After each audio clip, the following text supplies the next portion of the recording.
Hello, I'm Steve Lemons, and I'm going to read from the book of Luke, chapter 14. One Sabbath day, Jesus went to eat dinner in the home of a leader of the Pharisees, and the people were watching him closely. There was a man there whose arms and legs were swollen. Jesus asked the Pharisees and experts in religious law, "Is it permitted in the law to heal people on the Sabbath day or not?" When they refused to answer, Jesus touched the sick man and healed him and sent him away. Then he turned to them and said, "Which of you doesn't work on the Sabbath? If your son or your cow falls into a pit, don't you rush to get him out?" Again, they didn't answer.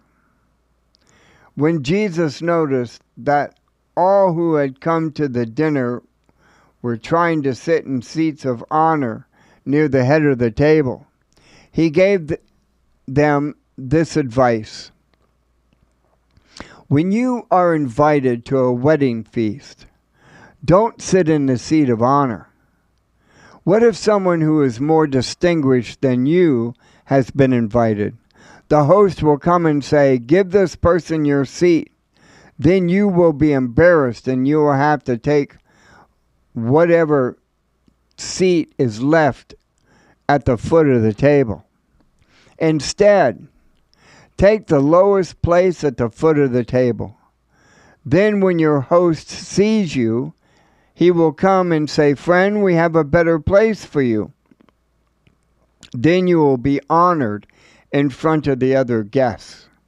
For those who exalt themselves will be humbled, and those who humble themselves will be exalted.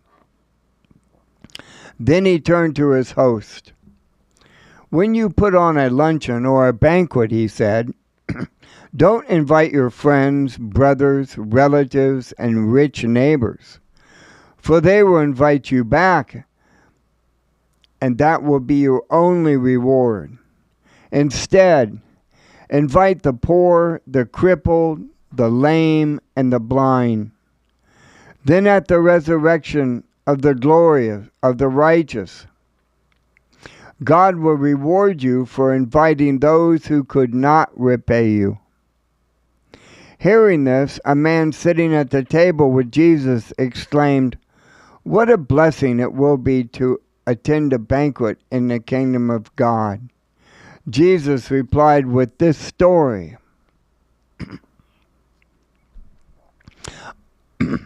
A man prepared a great feast and sent out many invitations.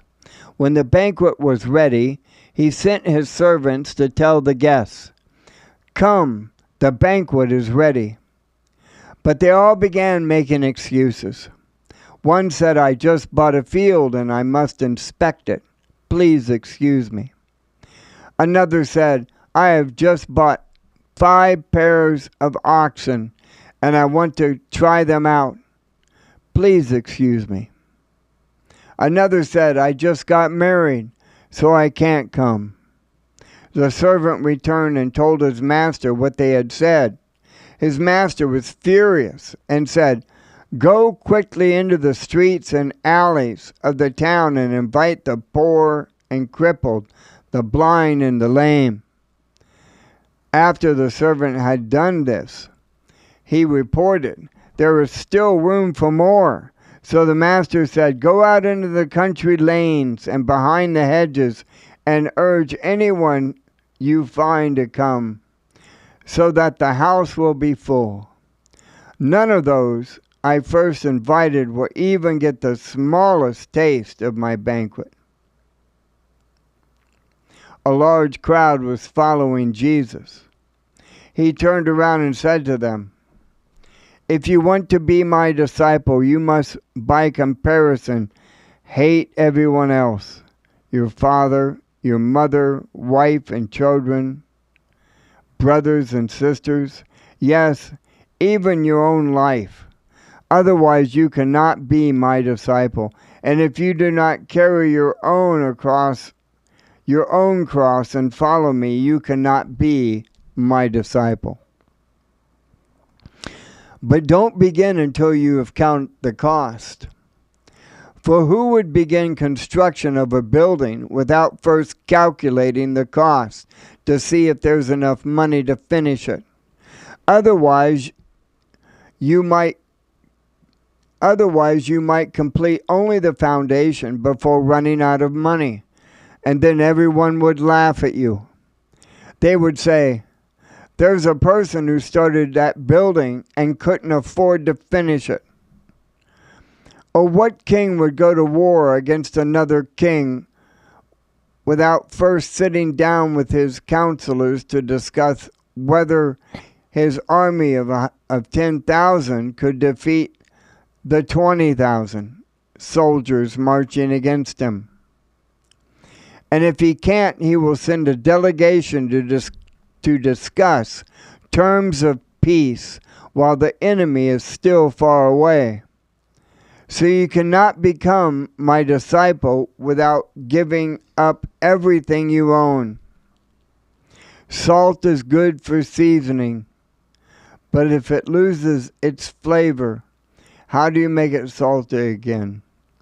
Flavorless salt is good neither for the soil nor for the manure pile. It is thrown away. Anyone with ears to hear should listen and understand.